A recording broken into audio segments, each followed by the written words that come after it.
2005 s'annonce comme une année de transformation majeure pour l'e-commerce. Entre l'explosion de l'intelligence artificielle, la montée en puissance des outils no-code et l'émergence de nouvelles pratiques comme le commerce social, les règles du jeu évoluent à une vitesse vertigineuse. Comment les marques vont-elles s'adapter? Aujourd'hui, on décrypte avec mon invité du jour 5 tendances e-commerce pour 2025. Que vous soyez e-commerçant, marketeur ou simplement curieux, restez avec nous, cet épisode est fait pour vous. Salut, je m'appelle Benjamin, je suis le CEO de l'agence de publicité Social Desk. Mon métier, c'est de développer la croissance des entreprises. Avec nous, une équipe d'experts à travers la gestion des campagnes Facebook Ads, Google Ads et autres plateformes social ads. On accompagne des entreprises avec des objectifs e-commerce ou de génération de leads. Pour un call de découverte, le lien est en description dans cette vidéo. J'ai le plaisir d'accueillir Nicolas Chevalier, fondateur et CEO de e-commerce Nation,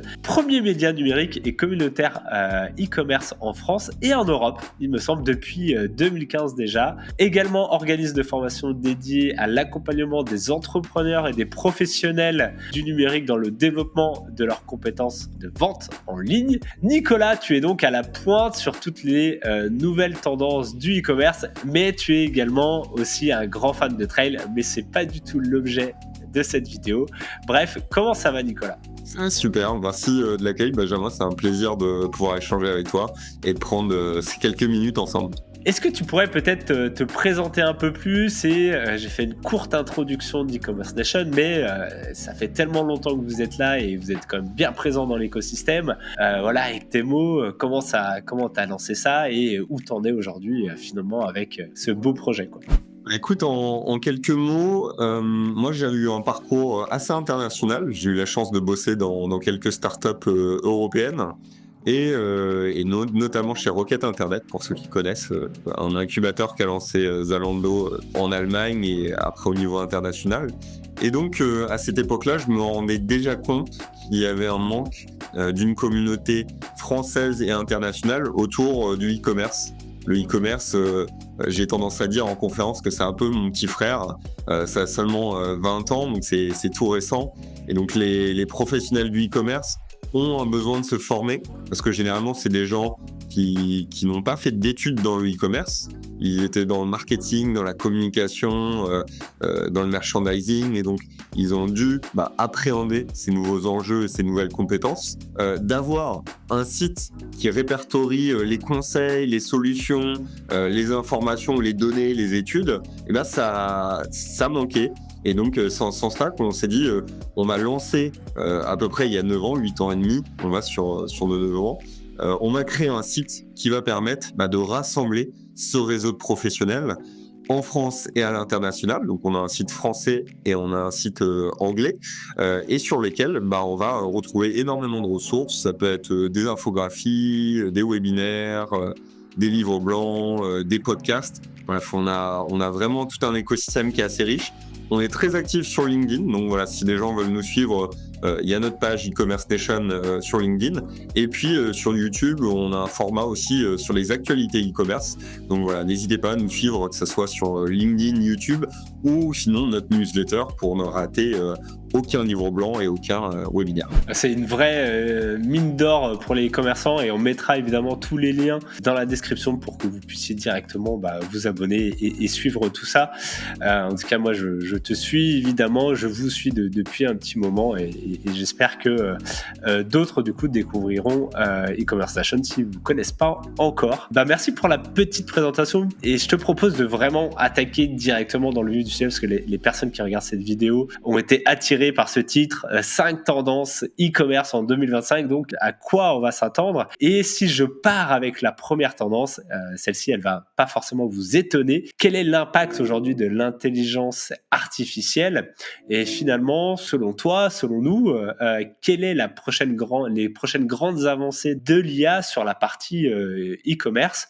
On peut le voir qu'il y a déjà beaucoup de choses qui ont été mises en place, mais c'est quoi pour toi l'e-commerce avec l'intelligence artificielle pour 2025? C'est une vaste question, c'est une tendance indéniable. Je pense que déjà avec le e-commerce, l'émergence des smartphones sur les précédentes années, Ça a accéléré énormément les choses. Aujourd'hui, d'utiliser internet, son portable, ordinateur, pour commander des produits, c'est devenu, naturel. La nouvelle génération, est habituée à ça et donc là, on est en face d'une nouvelle révolution, pardon, révélation aussi, pour pas mal de gens. C'est l'IA donc voilà, de dire que l'IA sera une tendance pour 2025, on enfonce des portes ouvertes. Après, c'est de comprendre comment ça va révolutionner les métiers et notamment les métiers du e-commerce et notamment pour moi, l'IA, c'est une révolution structurelle au niveau RH pour beaucoup d'entreprises. Pourquoi? Parce qu'il y a certains métiers qui vont pouvoir, utiliser l'IA et donc il y a certaines équipes qui vont devoir, être réorganisées, peut-être de plus petite taille malheureusement, et faire évoluer certaines compétences, de certains collaborateurs. Et le premier sujet, c'est, le niveau marketing. C'est quelque chose qu'on a constaté sur cette fin d'année. L'IA fait beaucoup de choses, que ce soit sur de la rédaction, de la création de visuels, du travail vidéo, de l'enregistrement. Bref, ça augmente la productivité, la quintessence des efforts marketing et donc ça, les entreprises l'ont bien compris et encore plus dans le e-commerce. Ça ouvre de nouvelles possibilités, ça ouvre des nouvelles structurations d'entreprises et ça, je pense qu'on va avoir des nouveaux modèles d'entreprise. On peut parler, je sais pas, de sujets comme le dropshipping, mais aujourd'hui, tu lances un site de dropshipping avec des outils IA, en fait, c'est comme si tu avais une équipe de 20 personnes qui bossent pour le lancement de ton site e-commerce. Donc, en fait, tu vas avoir une concurrence, une férocité sur la communication, sur le marketing qui va être extrêmement forte parce que les barrières à l'entrée vont être extrêmement faibles. Donc déjà, c'est le premier élément à comprendre, c'est de dire niveau structurel, l'IA impact. Alors là, je parle juste de la partie marketing, mais même sur la partie technique, ça sera une autre tendance, je vais pas spoiler, mais sur la partie un peu plus technologique, mais l'IA, voilà, va avoir des impacts sur la gestion des données, sur la gestion des plateformes et donc sur la structuration RH des équipes. La vraie tendance, ça va être cette agilité d'appréhender des nouveaux outils de l'IA. Aujourd'hui, on se dit, OK, c'est cool l'IA. Il y a des logiciels qui sont en place et ça permet de faire de belles choses, qu'on n'est qu'au début de l'intelligence artificielle. Donc, en fait, la courbe d'apprentissage et d'évolution vont avoir les entreprises et que va avoir l'IA, ça va être vraiment exponentiel. Et donc, je pense que d'ici 1 an, on va avoir des outils qui vont être 100 fois, 1000 fois plus puissants que ce qu'on connaît aujourd'hui. Et donc, ça va demander une ouverture d'esprit, une agilité pour comprendre ça. Et surtout, il faut pas faire l'erreur. Ça, je vois beaucoup de professionnels qui se disent je me mets sur l'IA pour me mettre sur l'IA. La vraie réflexion, la vraie pertinence, c'est de dire j'ai une problématique, comment je vais la traiter avec l'IA? C'est plus ce réflexe-là. Ah, quand j'ai un problème, OK, de la même manière qu'aujourd'hui, on se dit, «Ah OK, il faut que je rédige quelque chose, je vais utiliser ChatGPT». En fait, pour certaines personnes, c'est un réflexe et pour d'autres, ce ne l'est pas. Si demain, il y a d'autres tâches qui sont un petit peu plus complexes, il va falloir avoir cette présence d'esprit et de pouvoir anticiper parce que les gens qui vont pouvoir faire ça, ils vont être en avance sur leur temps parce qu'ils vont répondre de manière efficace avec l'IA à des problématiques qui seront potentiellement les premiers à avoir identifiées. Donc, pour moi, c'est cette première évolution impact sur l'équipe, sur les structures RH des entreprises, potentiel incommensurable sur des business en ligne comme le e-commerce. Ouais, complètement. Et pour compléter sur la partie marketing, nous, on voit vraiment l'évolution des plateformes sur la partie publicitaire, en l'occurrence. C'est notre cœur de métier chez Socialdesk, où les plateformes comme Meta ont complètement intégré l'intelligence artificielle, notamment sur des tests au niveau des créas, mais également sur les tests au niveau du message, du copywriting. Et même au niveau du ciblage, au niveau de la configuration des campagnes, il y a énormément d'automatisation maintenant, déjà en place. Et ça va s'accélérer en 2025. Pourquoi pas demain d'avoir des campagnes comme les campagnes Performance Max ou Advantage Plus, des campagnes qui sont très algorithmiques, très boostées à l'IA. Et finalement, même la partie créative, aujourd'hui, visuel publicitaire, ce qui manque un petit peu aujourd'hui sur ces plateformes-là, puisque ça reste un élément quand même qui doit être fait de la part de l'agence ou de la marque, peut-être que des plateformes comme Meta vont commencer à proposer des visuels avec des lignes de commande, avec des prompts, en demandant, tiens, est-ce que tu peux me faire un visuel avec mon produit mis en scène comme outils comme ça et finalement gagner beaucoup de temps aussi sur les tests et la création du visuel publicitaire. Donc, d'un point de vue pub, il y a énormément de choses qui vont évoluer. Est-ce que tu vois aussi des évolutions sur le site e-commerce? Par exemple, on peut voir des innovations comme des cabines d'essayage à booster un petit peu à l'IA, où on intègre sa photo pour avoir finalement le vêtement qui est directement sur soi, hein, comme si on y était pour de vrai. La logistique, voilà, l'IA en fait, c'est pas que la pub ou le marketing, c'est aussi un petit peu dans tous les autres domaines, que ça soit sur le site, mais aussi sur la partie peut-être plus process interne de l'entreprise, quoi. Exactement. C'est un outil qui va s'appliquer à beaucoup de champs du e-commerce, parce qu'on est sur des activités totalement digitales et numérisées. Dès lors que tu as un super ordinateur qui te permet d'effectuer des choses très complexes, mais très simples pour l'utilisateur, au final, comme des cabines d'essayage. Demain, on pourrait imaginer que tu es sur ton portable, tu es sur TikTok ou Instagram, tu vois un produit, tu cliques dessus et là, tu as une option pour essayer le produit en réel si tu te mets en mode selfie, quoi. En fait, je pense que l'IA va permettre d'associer beaucoup plus tout ce qui est réalité augmentée et même VR. Tu vois, aujourd'hui, ça reste des choses qui sont un peu distantes, inaccessibles à la plupart des gens, et moi le premier, sur tout ce qui est VR, j'ai pas forcément pris le pli, mais en fait d'avoir l'IA qui te permet d'utiliser ton smartphone avec des fonctionnalités encore plus approfondies, plus réalistes, bah ça, je pense que ça va être très réel dans le e-commerce de demain, parce qu'en fait, les coûts vont être baissés. Donc, il va falloir quelques exemples d'usage. Et j'avais vu aussi, notamment, un article, il faudrait que je retrouve la ressource là-dessus, mais en Chine, les influenceurs, donc ils font sur TikTok Shop parfois des lives où ils présentent de manière assez industrielle les produits. Il y a un tapis roulant et en fait, l'influenceuse montre en même pas une seconde chacun des produits. Donc c'est Incroyable. vraiment une logique qui est différente et en plus eux c'est câblé à leur plateforme et de manière très sociale. Et bah dans cet article ils évoquaient la possibilité que les influenceurs chinois fassent des copies d'eux à travers du deepfake pour créer plus de contenu ou potentiellement faire des lives sur du shopping. Donc là, Ouais. c'est flippant, on est d'accord, c'est flippant Ouais. comme exemple, mais ça ouvre une boîte de Pandore où on se dit, en fait, on va pouvoir se démultiplier de manière numérique et sur la partie e-commerce, on pourrait très bien imaginer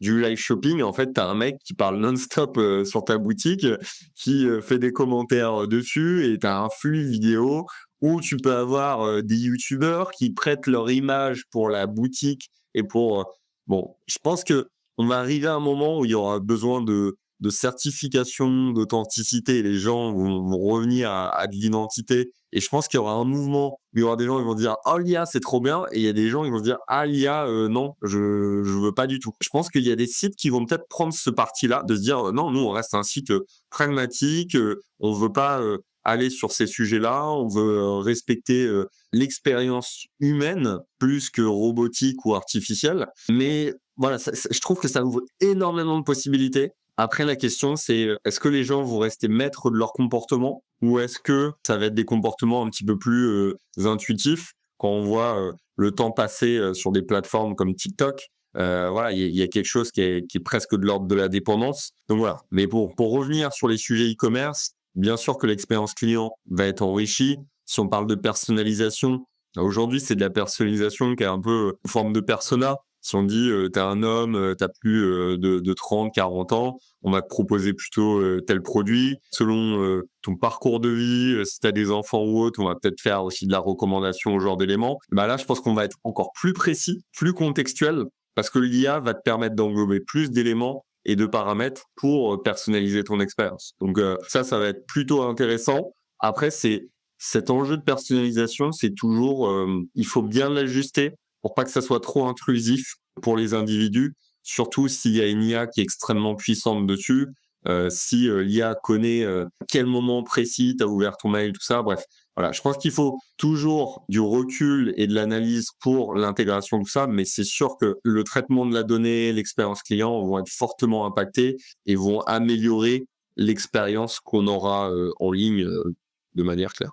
Donc un vrai outil de productivité, à prendre, avec des pincettes, dans certains cas. Mais en tout cas, c'est vrai que ça va être encore une année, assez forte pour l'IA en 2025, clairement, quoi. Deuxième sujet, si tu le veux bien, on va parler un petit peu SaaS et no code. Comment tu vois là, ça revient un petit peu, c'est vrai que ça suit un petit peu le premier sujet, mais comment vois-tu la banalisation du SaaS et du no code chez, les e-commerçants, aujourd'hui? On peut le voir avec des plateformes comme Shopify notamment ou plein d'autres, outils, évidemment. C'est pour moi une réalité. Sur les précédentes années, on avait vraiment la distinction des équipes techniques, des équipes e-commerce. Et donc, voilà, il y avait une vision peut-être plus marché, marketing des équipes e-commerce et les équipes techniques, du coup, bah, voilà, qui étaient là pour la réalisation et l'accompagnement de ces projets. Le fait d'avoir des solutions SaaS, voilà, il y a plusieurs CMS, hein. Le plus connu, c'est Shopify sur le marché, qui a fait une forte percée, notamment sur le marché français. Ça a donné beaucoup plus de possibilités et d'agilité à des grands groupes, à des gros sites e-commerce. Prends des exemples, hein, voilà, des acteurs comme L'Oréal, bah, vont mettre en place des business units sur certaines gammes de produits et ils vont se dire, bah, OK, on va mettre en place, un Shopify pour, déployer, plus rapidement, notre gamme de produits. Donc ça donne de l'agilité parce que sur des développements peut-être, plus traditionnel, on était sur des laps de temps beaucoup plus longs. Et l'avantage d'un SaaS, c'est cette flexibilité, c'est ce côté no-code qui peut être appréhendé très rapidement par bah, une équipe plus market et e-commerce. Il y a un changement de paradigme où avant on se disait bah, d'avoir son site, son infrastructure, c'est important parce que ça a une valeur et c'est un actif que tu mets en place. Et on est passé dans un nouveau monde. On se dit, bah, en fait, non, c'est juste un canal de communication, son site. Bien sûr qu'il y a des sites qui ont de la valeur. Je dis pas que les sites deviennent une banalité et très secondaire.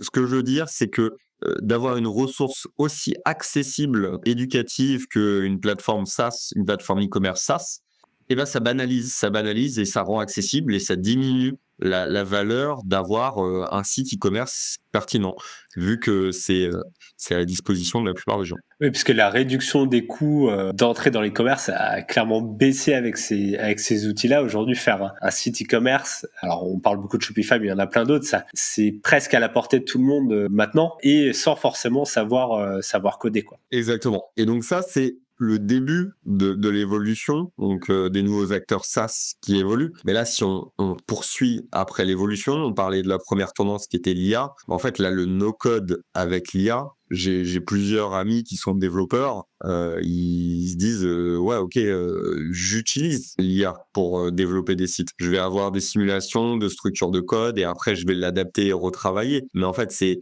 un puissant outil pour créer de la matière première pour développer des sites. Et aujourd'hui, il y a beaucoup d'outils qui sont mis en place. Là, récemment, Grégory Perrin d'Okara et Xavier d'Axom parlaient de la solution Bolt qui permet de façonner presque des SaaS en no-code. Donc voilà, tu demandes une requête à Bolt. J'ai testé, par exemple, tu dis génère-moi un blog sur tel sujet. Bam, il te fait un blog sur tel sujet, quoi. Donc, c'est Très clair. absurde par rapport au monde où on vient. On se disait, ah, de créer une plateforme, bah, ça va coûter des dizaines de milliers, voire des centaines de milliers d'euros. Et là, en fait, tu fais une requête à une plateforme et il crée tout de A à Z pour un coût qui est ridicule. Et après, tu peux générer toutes tes images, tu peux demander des itérations sur le design. Peut-être tu veux dire, bah, OK, fais-moi 5 itérations sur une plateforme SaaS type annuaire qui me permet de mettre en relation tel ou tel. C'est vraiment révolutionnaire et ça ouvre bah, de nombreuses perspectives. Donc voilà, on est au début de ça. Sur l'impact spécifique sur l'e-commerce, comme j'ai dit, il y a des e-commerçants et des retailers bah, qui développent des petites business units. Ça va encore plus se banaliser parce qu'ils vont comprendre l'agilité qui est rendue possible à travers ça. Et après, sur les projets à venir, ils vont pouvoir être plus flexibles, ils vont avoir des coûts moins élevés et aussi la barrière à l'entrée pour créer un site e-commerce va être beaucoup plus simple. Après, dans le développement du trafic, de la conversion, ça sera d'autres sujets parce qu'il y aura beaucoup plus d'acteurs. Mais au moins sur la partie technique, on aura besoin de moins de techniciens, plus de de personnes qui ont une vision marketing, communication pour lancer les projets. Donc voilà, on en verra pas mal de nouveaux, je pense. J'ai justement un exemple chez une marque qu'on accompagne, c'est vraiment la responsable marketing e-commerce qui va développer en no-code des petits plugins pour son Shopify. Elle utilise notamment ChatGPT. Au lieu de passer par un développeur ou une agence, elle va développer des petits bouts de code qu'elle a besoin pour son site, pour l'optimiser, pour améliorer certaines parties ou pour corriger des bugs. Ou avant, elle aurait forcément fait appel à un développeur ou à une agence qui a un certain coût. Alors ça veut pas dire qu'ils sont pas accompagnés, c'est-à-dire qu'ils ont une agence CRO notamment pour optimiser au quotidien le taux de conversion, faire plein de tests, mais en tout cas elle va vraiment gérer aussi tout un tas de petits développements en no-code, notamment avec ChatGPT, alors qu'elle a aucune formation à la base et je dirais que elle savait pas ce que c'était que le HTML et le CSS et maintenant elle peut corriger un bout de JavaScript sur son site. Donc c'est vrai que c'est quand même une énorme évolution pour les commerçants et si on est un peu curieux, on peut très rapidement développer des choses en no-code, quoi. Si tu veux bien, on va passer à la troisième tendance où là, cette fois-ci, on va parler retail et e-commerce parce que finalement, c'est souvent des marques qui sont soit 100% pure player, mais on a aussi évidemment beaucoup de marques qui naissent sur le digital et qui vont ouvrir ensuite des points de vente physiques ou évidemment l'inverse, des points de vente physiques, des marques nationales qui se développent sur les e-commerce, on a les deux. Mais voilà, c'est quelque chose qui est pas si simple aujourd'hui, l'équilibre entre retail physique, le brick and mortar et l'e-commerce. Est-ce que toi tu vois beaucoup de choses bouger à ce niveau-là, des acteurs qui ouvre, qui ferme, quel modèle pour demain entre ces deux mondes qui s'opposent mais qui sont très complémentaires? Je pense qu'il y a une mini-révolution qui est en train de s'opérer sur ce sujet-là, très retail et e-commerce. La problématique de base, c'est que les acteurs du retail se sont positionnés sur le e-commerce de manière nécessaire. Quand tu t'appelles, je sais pas, Leroy Merlin, n'importe quelle grosse marque, boutique physique, tu te dis il faut un site e-commerce. Si t'es pas présent, sinon tu vas perdre des parts de marché. Donc tous ces acteurs-là, ils ont développé des plateformes e-commerce, mais ça a un énorme coût de fonctionnement en termes de serveurs, de gestion, d'administration. Voilà. Donc, c'est des activités qui sont très peu rentables pour les retailers parce que c'est pas leur métier historique. Et donc, ils complexifient leur métier d'origine et du coup, ça leur fait perdre plus de l'argent qu'autre chose. Donc ça, c'est le premier point à savoir. Sur des pure players, eux, ils ont l'ADN, ils ont compris, ils ont façonné leur modèle pour le développer. Donc ça, c'est une autre approche qui leur donne aussi plus d'agilité parce que sur la gestion des stocks, sur la gestion des flux, sur beaucoup d'éléments, ils ont configuré leur système pour que ça soit que du e-commerce et après de faire des boutiques physiques potentiellement c'est une possibilité. Donc ça, faut comprendre un peu ce contexte-là. Et en fait, qu'est-ce qui se passe aujourd'hui avec la conjoncture actuelle? C'est que post-Covid, ça a été bouleversé en fait. Tout le chiffre d'affaires, la consommation, l'inflation, le coût de l'énergie, l'incertitude au niveau politique. Bref, ça fait beaucoup d'éléments qui ont impacté la consommation au niveau macro. Et donc, des acteurs comme ça s'en trouvent fortement affectés. Donc typiquement des retailers qui gagnaient pas d'argent sur la partie e-commerce et en plus qui se retrouvent fortement affectés en boutique, ils doivent prendre des mesures extrêmes. Donc là, c'est ce que je te partageais. Il y a notamment Centracor qui a décidé de fermer son site e-commerce. C'est fou de dire ça, alors que durant le Covid, tout le monde se précipitait sur la partie e-commerce. Aujourd'hui, il y a des entreprises, elles décident de ne plus vendre en ligne. Alors, ils ont encore du click and collect ou ce genre de choses, mais la partie pure e-commerce, vente en ligne, expédition à distance n'est plus d'actualité. Et donc, il y a d'autres retailers aussi qui sont en difficulté. Tous ces facteurs-là se disent, OK, faut que je fasse des ajustements dans ma structure de charge. Donc, soit c'est l'activité e-commerce que je vais fermer, soit c'est le nombre de points de vente que je vais réduire. Donc, il y a une contraction du retail et qui ne trouve pas le e-commerce dans le e-commerce un nouveau souffle. Voilà, il y a des nouveaux modèles pour moi qui vont se réinventer où on voit des e-commerçants qui sont des pure players qui ont davantage de boutiques. Je pense à des acteurs comme Studio Sport, comme Alltrix, qui est un pure player qui a ouvert des boutiques, mais qui a une vision qui est rentable sur sa partie e-commerce et qui va déployer des points physiques dans une autre vision. Donc après, à voir comment ces modèles vont se sortir, ça va être extrêmement intéressant. Mais du coup, je pense que il y a une réinvention totale des modèles. Comment on imagine les points de vente physiques? Est-ce que ça va rester tout le temps la même chose? Est-ce que des grands décathlons comme on les connaît vont être encore là? Est-ce que ça sera plus de petits décathlons? Ils en ont fait certains en centre-ville avec des points où tu peux acheter des choses plus accessibles et avoir des points de retrait. Mais on sera moins dans un modèle qui était très ambitieux en disant ouais, on va avoir des grands magasins, on va avoir des points de retrait là, on va avoir un site e-commerce, tout ça, parce que les prix se tendent et quand on voit des nouveaux acteurs, malheureusement, qui sont pas bloqués, des Temu, des AliExpress, ce genre d'acteurs qui sont pas cohérents dans leur tarification en termes de livraison et en termes de prix produit, et ben les acteurs du retail, voilà, ne s'y retrouvent pas. Donc il y a vraiment pour moi un paysage qui va se reconstruire, que ce soit entre le e-commerce et le retail, et donc ça crée des opportunités pour des nouveaux modèles. Donc je pense vraiment, c'est la troisième tendance que j'évoque. Je pense qu'il y aura une recomposition du paysage retail e-commerce sur 2025. Hyper intéressant. C'est vrai que de notre côté, on est très focus sur la partie e-commerce. On regarde un petit peu moins ce qui se fait sur les points de vente physiques, sur la partie retail. Mais comme tu l'expliques, voilà, il y en a aussi bien qui ferment leur e-commerce. Et ça, je trouve ça incroyable au fait, où on parle quand même beaucoup de l'évolution, de la croissance qu'on a sur cette partie e-commerce, mais qui finalement connaît aussi des crises comme peut l'avoir les points de vente physiques. Et à l'inverse, d'avoir aussi des marques qui ferment des points de vente physiques. Donc, il y a voilà, un rabattement de cartes qui peut se faire avec des nouveaux acteurs, des nouveaux modèles, comme tu viens de le dire. Donc, c'est un sujet qui va être quand même assez intéressant à suivre sur l'année 2025 pour voir comment tout ça évolue, quoi, tout simplement, quoi. C'est là où, en tant qu'e-commerçant, il y a des belles cartes à jouer parce que le marché, il va être rebattu. Et donc, s'il y a des acteurs du retail qui sont un peu plus en difficulté ou qui ferment leur site e-commerce, bah, ça laisse un potentiel de marché à des e-commerçants qui sont déjà en place ou qui veulent se lancer, qui est beaucoup plus fort parce que c'est un autre métier. Donc, il y a des structures qui sont connues nationalement, ils disent je suis pas rentable sur mon site e-commerce, mais en fait, ça me sert d'acquisition parce que je vais récupérer un trafic. Donc oui, je suis assez agressif sur mes prix, machin ou autre, mais ils visualisent un parcours d'achat 360 et ils disent, en fait, le site e-commerce, c'est une stratégie d'acquisition. C'est pas une stratégie de rentabilité qu'on a dessus. Et donc ça, bah, c'était pérenne un certain temps si ton retail il est suffisamment fort.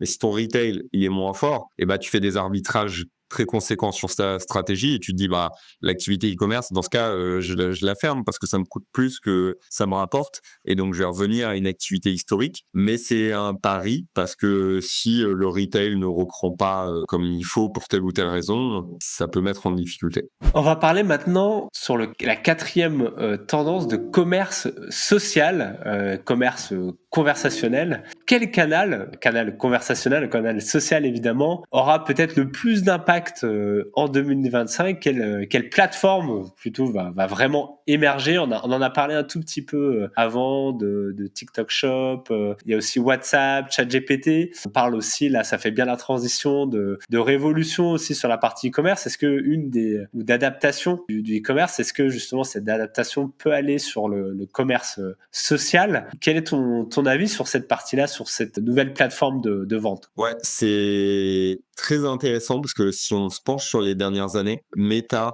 a essayé énormément de le faire, le social commerce. Ils ont eu quand même pas mal d'échecs, hein, parce qu'il y avait Facebook Shop, Instagram, il y avait un onglet aussi shopping, je sais pas si tu te Oui, rappelles de ça, bien sûr. donc ils l'ont désactivé. Pour eux, bien sûr que c'est super intéressant parce que ils ont une activité, toute une régie publicitaire, donc ils essayent de lier tout ça et de faire que la boutique elle soit en direct sur Facebook. Bah aujourd'hui, on peut dire que c'est plutôt un échec qu'une réussite. Au vu de tous ces tests, mais c'est la suite de l'histoire. Je continue de croire que c'est la suite de l'histoire, de se dire et tu veux passer une commande sur ce réseau social, c'est quand même très intéressant. Après, il faut fournir une expérience qui est positive et sans friction à l'utilisateur et que la plateforme soit bien faite. Donc aujourd'hui, la plateforme qui est plus à même de faire ça, c'est notamment TikTok qui avance beaucoup sur ces sujets-là avec du live shopping, avec TikTok Shop. De par l'attention et le nombre d'utilisateurs, voilà, c'est déjà une mini révolution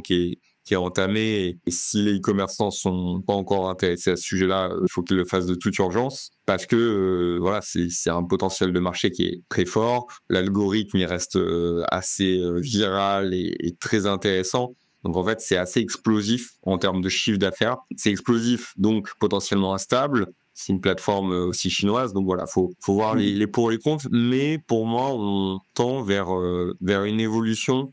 Voilà, le social commerce, pour moi, c'est la continuité. C'est oui, d'avoir les interactions, de découvrir, d'être dans le discovery shopping où tu regardes des influenceurs, tu vois, il y a tel sac ou telle paire de chaussures de trail, tu dis ah comment je la récupère. Et puis après, tu as un live avec Kylian Jornet qui te dit ah ouais bah c'est génial et tout. Et derrière, tu peux précommander en édition limitée. Quoi, voilà, je trouve que tu as une logique événementielle, sociale, gamifiée. Et tu vois même sur les jeux vidéo des Fortnite où ils te mettent des concerts de telle ou telle personne qui sont égérie Louis Vuitton, tout ça. Quoi. Voilà, je trouve que tu as tous les points qui se connectent. Donc, sur du social, sur du communautaire, bien sûr que ça a du sens.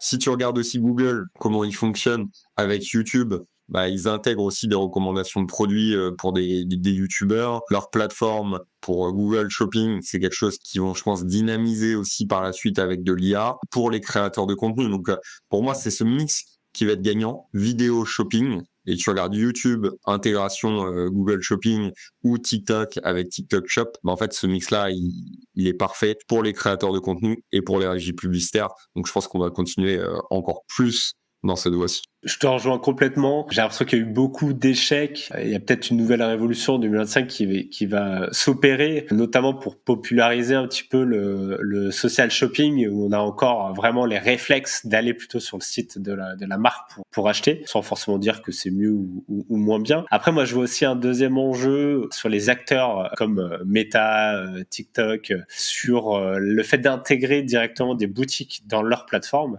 Comme nous, on regarde sur la partie publicitaire, il y a un gros enjeu de tracking et de suivi au fait des datas sur ce qui se passe sur les sites e-commerce quand une personne va partir de Meta, cliquer sur une pub par exemple et réaliser un achat. On sait que le tracking avec iOS 14, voilà, les cookies tiers, tout ça c'est quand même assez complexe et on va pas forcément dans le bon sens pour remonter encore plus de data sur ces plateformes-là. Et c'est vrai que ça serait une solution pour Meta et les autres de mieux contrôler ce qui se passe sur l'achat, sur la vente pour ne plus dépendre finalement des cookies. Et ça aussi, je le vois de cette manière-là, où ça, c'est un enjeu assez stratégique aussi d'un point de vue annonceur pour des plateformes comme Meta, quoi.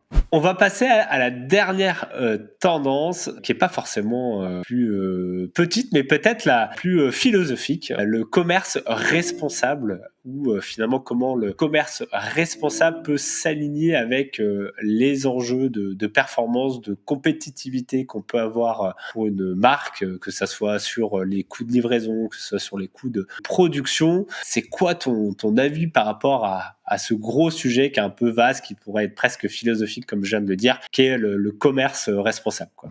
C'est une tendance de fond et voilà, moi, mes valeurs sont alignées avec cette vision du commerce responsable et moi, je prône, voilà, si on doit aller dans l'utopie et dérouler le fil, je prône le e-commerce de proximité, un e-commerce responsable où tu commandes des produits, mais juste dans une échelle géographique prédéfinie avec une mutualisation de flux qui est efficace. Moi, ce serait le monde des bisounours. Voilà, c'est de se dire, tu es dans une région, que ce soit à Paris ou nous, on est basé en Normandie, bah ok, tu peux faire du e-commerce, mais tu vas avantager les producteurs locaux, les produits locaux, les enseignes locales. Voilà, d'avoir, en fait, je trouve que le e-commerce pourrait être un super outil pour favoriser les liens sur des territoires et favoriser certaines entreprises dont tu partages les valeurs et qui sont responsables. Voilà, c'est ma philosophie et ma vision. Après, aujourd'hui, le e-commerce responsable, il se heurte à la réalité, tout simplement, à une réalité financière. On parlait d'acteurs comme Temu,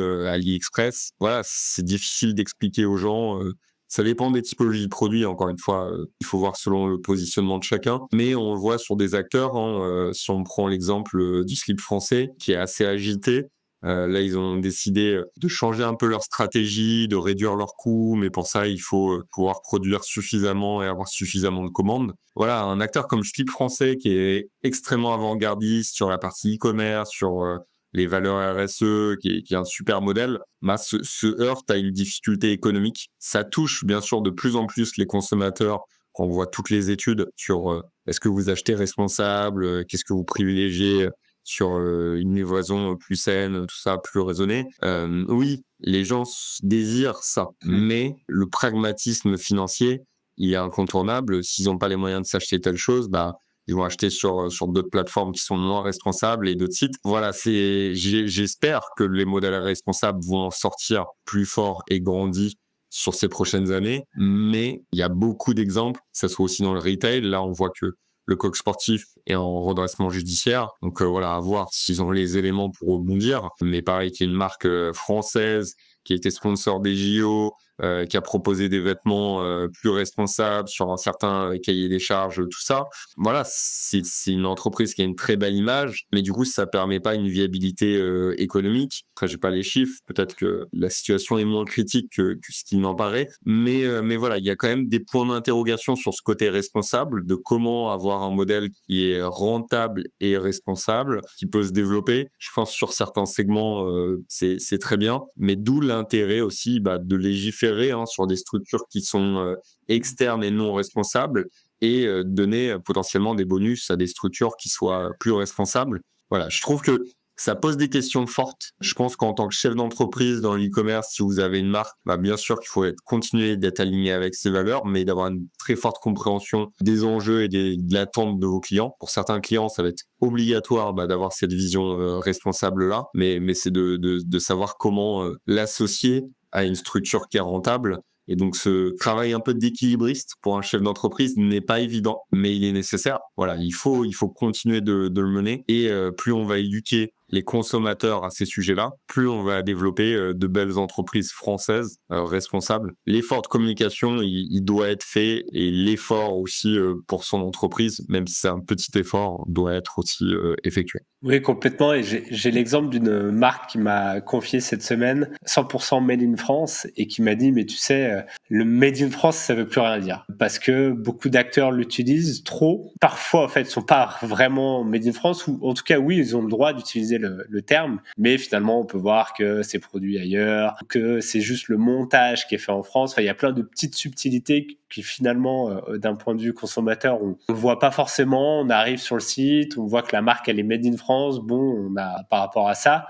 Et finalement, si on creuserait derrière, on pourrait voir que c'est pas tant Made in France que ça. C'est vrai qu'il y a aussi, je trouve, cette responsabilité, vu qu'on parle de commerce responsable, cette responsabilité des marques et des e-commerce d'être assez transparent sur le fait que ce soit made in France ou pas, où est la production des produits, est-ce que c'est monté en France, etc. D'avoir un peu plus aussi de transparence et peut-être expliquer les choses. On parlait de trail tout à l'heure, je sais que tu avais une jeune marque de trail, de produits de trail. Le Made in France, c'était sa valeur forte quand ils ont créé l'entreprise. Puis ils ont grossi, beaucoup de demandes parce que ça a bien marché. Sauf qu'à un moment donné, problème de volume. Ils n'ont pas réussi à faire autant de volume en France que ce qu'ils auraient voulu, parce que voilà, on n'a pas les mêmes modes de production en France que dans d'autres pays parfois qui sont très proches. Mais du coup, ils ont dû peut-être réexpliquer à la communauté, voilà, on va peut-être produire pas très loin en Espagne parce qu'on a une forte demande et en fait, on peut pas tout faire en France. Donc c'est vrai que ça passe beaucoup, je pense, par la transparence. Si déjà on expliquait correctement dans certains cas, les choses aux consommateurs avec beaucoup de transparence, on serait déjà plus compréhensif de certaines situations. On pourrait comprendre que le coq sportif, c'est une belle marque française. Là, ils ont des difficultés, ils doivent peut-être délocaliser un peu de la production. Voilà, s'il y a de la transparence, de la communication, je pense que le consommateur est prêt à comprendre, puisque, in fine, comme tu l'as très bien dit, on a tous envie d'acheter responsable, mais il y a la réalité économique qui est le prix d'achat à la fin, quoi. Vu qu'on est dans des périodes qui sont un petit peu plus compliquées, on en revient au pragmatisme. Ce que j'attends, c'est qu'on ait des modèles pour encourager et motiver. C'est ça, c'est là où un acteur comme le Slip Français, c'est super inspirant pour de nombreuses entreprises. Une boîte comme Respire aussi, voilà, c'est des boîtes qui sont très médiatisées et donc, mais qui envoient des messages très positifs. Après, de ne pas produire en France, c'est pas un mal, hein, c'est possible. Mais voilà, faut être transparent, faut expliquer les raisons et derrière aussi de créer une entreprise, ça a un impact sur des vies et sociales. Donc il y a le côté environnemental qui est important, il faut le minimiser à tout prix et le contrôler, mais l'impact social est quand même extrêmement fort quand tu vois que tu crées une entreprise et que tu recrutes des gens et que tu développes, que tu réponds à un besoin. Je pense que c'est important d'avoir des entreprises qui ont un impact social et aussi environnemental, qui soient des alternatives. La pire des choses, c'est de se retrouver sur des secteurs où tu te dises je suis obligé de commander à l'autre bout de la planète des produits qui ont un impact environnemental extrêmement lourd et qui ne distribuent pas de valeur sur ton territoire.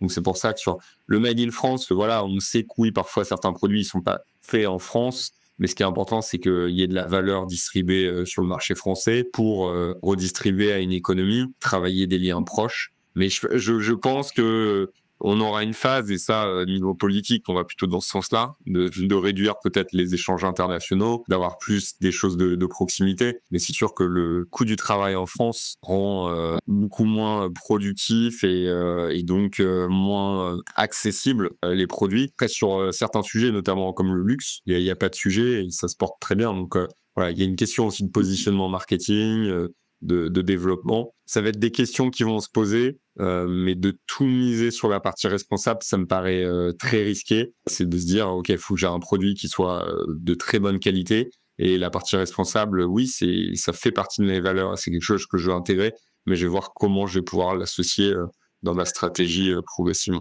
Merci beaucoup en tout cas pour toutes ces explications. Évidemment, si vous avez des questions, vous pouvez les poser en commentaire de cette vidéo. Je ne sais pas si on a eu les 5 tendances un petit peu, évidemment il y en aura d'autres, mais qui nous ont semblé importantes à discuter aujourd'hui. Sur 2025, est-ce que tu as un petit mot global de la fin? Si de mon côté j'aurais quelque chose à dire, ça serait que pas de grosses découvertes. Je dirais que ça va surtout être des éléments qui vont s'accélérer, comme l'IA, le no-code, ou des éléments qui vont s'accélérer ou devenir assez décisifs, comme le commerce social ou le conversionnel qui va enfin finalement percer, parce qu'on l'attend depuis un petit moment. Donc voilà. Peut-être si tu as de ton côté un petit mot de la fin.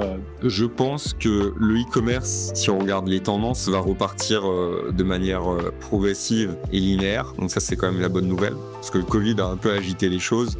Confinement, e-commerce explose et après arrêt du confinement, ça revient à la normale, plus de retail, mais en fait ça perturbe, ça fait des grosses fluctuations et pour les e-commerçants c'est extrêmement difficile à piloter et donc là on va retrouver un petit peu plus de stabilité. Donc ça c'est quand même positif, ça va permettre de se projeter, redéclencher des projets de développement. Ce que j'invite à faire, c'est d'avoir de l'agilité. Je pense dans l'environnement où on vit actuel, avec les rapports de force aussi politiques, internationaux ou autres, on n'est pas à l'abri d'événements qui peuvent chambouler pas mal de choses ou impacter les coûts, que ce soit en termes d'énergie, de matières premières. Voilà, c'est plus d'inviter à l'agilité, d'utiliser les nouveaux moyens de technologie. Il y a un momentum qui est vraiment intéressant en se disant comment j'utilise l'IA, comment j'utilise le no-code pour justement garder cette agilité, entamer des projets de développement, mais de manière beaucoup plus légère et moins coûteuse. Cette linéarité avec cette agilité, pour moi, va faire que certains vont pouvoir grandir de manière assez forte parce qu'il y a une reconfiguration du paysage e-commerce. Quand je dis ça, c'est parce que aussi, je pense qu'il y aura une reconfiguration, on ne l'a pas évoqué, mais des leviers d'acquisition. On parlait du social commerce qui va être prépondérant, ça j'en suis convaincu, mais je pense que Google va évoluer d'une manière ou d'une autre et aujourd'hui, une grosse partie du trafic des sites est généré par le référencement naturel. Donc si demain Google intègre l'IA dans son moteur de recherche, à quid des résultats qui ressortent. Et si les utilisateurs demain préfèrent utiliser ChatGPT pour faire leurs recherches, en fait le trafic il est porté. Donc bien sûr que c'est pas du jour au lendemain, bien sûr que voilà, il y a plein de métiers qui sont autour de ça, les métiers publicitaires et de référencement. Donc voilà, ce sera pas du jour au lendemain, mais pour moi, c'est une opportunité à considérer pour après déployer son modèle économique et peut-être récupérer du trafic et continuer de grandir sur les prochaines années. Eh ben, merci beaucoup. Je pense que ça a été très complet et beaucoup de valeur en tout cas pour les personnes qui nous écoutent, que ça soit évidemment des marques, des commerçants ou tous les acteurs qui gravitent autour du retail et du e-commerce. Merci beaucoup. Je mettrai évidemment tous les liens dont tu m'as parlé en introduction pour te suivre sur LinkedIn, sur votre site, newsletter, sur YouTube également, puisque vous avez une chaîne. En tout cas, vous avez énormément de contenu que les e-commerçants peuvent consommer, et ça sera évidemment une bonne source d'inspiration pour 2025. Un grand merci à toi Nicolas. Je vous dis à bientôt pour une prochaine vidéo. N'oubliez pas de vous abonner à la chaîne YouTube et de Commerce Nation également. Je mettrai tous les liens évidemment dans cette vidéo. Allez, salut!